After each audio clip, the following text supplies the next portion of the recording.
BFM Bourse, vos placements, nos conseils sur BFM Business.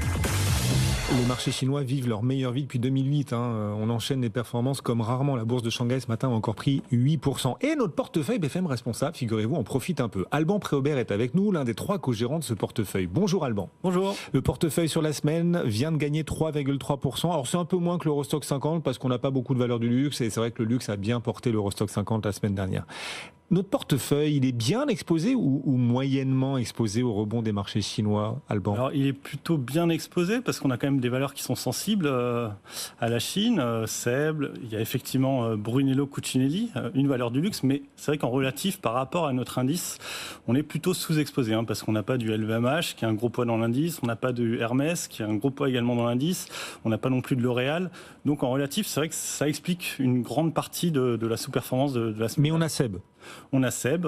Sur la semaine, plus 13%, pas mal. Ouais, 25 à 30% des... Alors, 25 à 30% du chiffre d'affaires en Chine et en plus la surperformance sur la Chine parce qu'ils gagnent des parts de marché, ils ont de l'innovation notamment avec la marque support, donc du coup structurellement ils arrivent à mieux résister que la concurrence quand la consommation en Chine est compliquée. Et d'ailleurs ils devraient être à peu près flat cette année, reprendre probablement et peut-être encore plus avec les plans de relance, mais de la croissance autour de 5% dès l'année prochaine sur la Chine. On garde SEB dans le portefeuille. On garde SEB parce que ça reste toujours très peu cher, on en avait parlé ici il y a quelques semaines.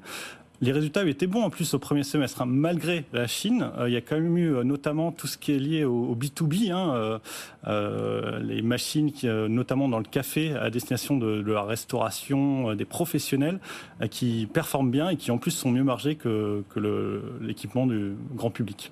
Bon, puis il y a Vonovia aussi.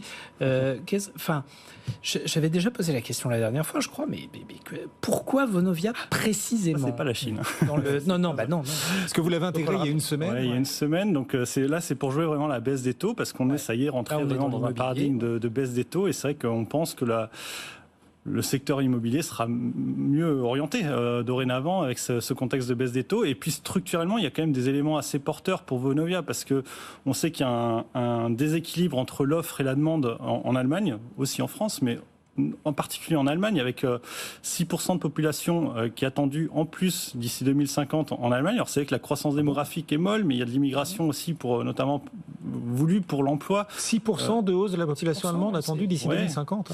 Ils vont rattraper les Chinois, là, parce que les Chinois, au contraire, la population baisse. Oui. Bon, il y a de la marge. Mais... Et alors qu'il y a une pénurie de logements, donc du coup, on a vraiment un beau marché.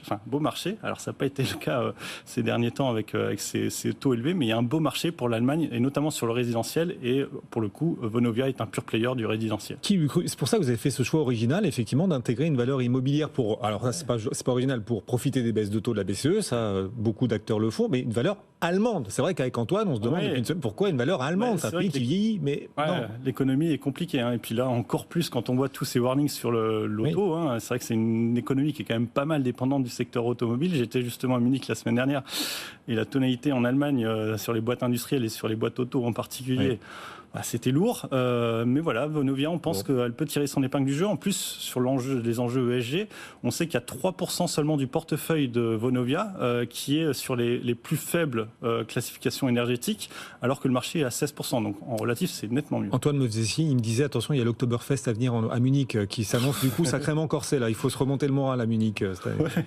Antoine, le moment de jouer Henken. C'est pas ça que vous vouliez dire, Antoine? Ah non, je croyais. Non. Juste qu'on la voyait pas sur le tableau là. Mais... Ah oui, c'est vrai, Vonovia. Ah oui, il va falloir qu'on l'intègre, effectivement. Elle est intégrée, elle est là, elle est dans le portefeuille BFM Responsable. Et sur la semaine, donc, elle a participé à cette belle performance du portefeuille BFM Responsable. Cette valeur Vonovia a gagné sur la semaine quasiment 4%. Il y a encore mieux. ASML aussi, nouvel entrant, a gagné 5%. Est-ce que d'ailleurs le réveil chinois peut bénéficier à ASML ou pas trop? Alors ça joue, mais je pense que c'est surtout la bonne publication et les bons commentaires de Micron, surtout qui ont joué pour ASML. Alors c'est vrai qu'en plus, le titre a quand même pas mal souffert depuis le début de l'été. Et donc il y a un rattrapage potentiel à venir, parce que les commentaires sont toujours très favorables sur l'IA. Et évidemment, ASML est un titre à jouer quand on veut jouer l'IA. Et c'est vrai que la demande, justement, sur les puces Micron reste très très forte, et donc ASML est un fournisseur qui en est bénéficiaire. Et Cocorico, le patron d'ASML, est un Français. Encore une superbe, non mais c'est vrai, une superbe boîte internationale dirigée par un Français. C'est magnifique. Ouais, ça avait été déjà le cas avec Eric Meurice il y a une dizaine d'années. C'est vrai que voilà, on a des bons dirigeants en France.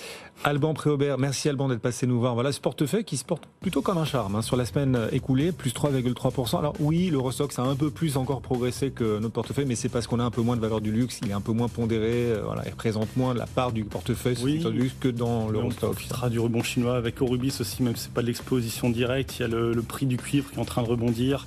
Oui. Ils ont eu un petit warning la semaine dernière pour des raisons un peu techniques sur de la maintenance sur un site à Hambourg, mais ça va repartir.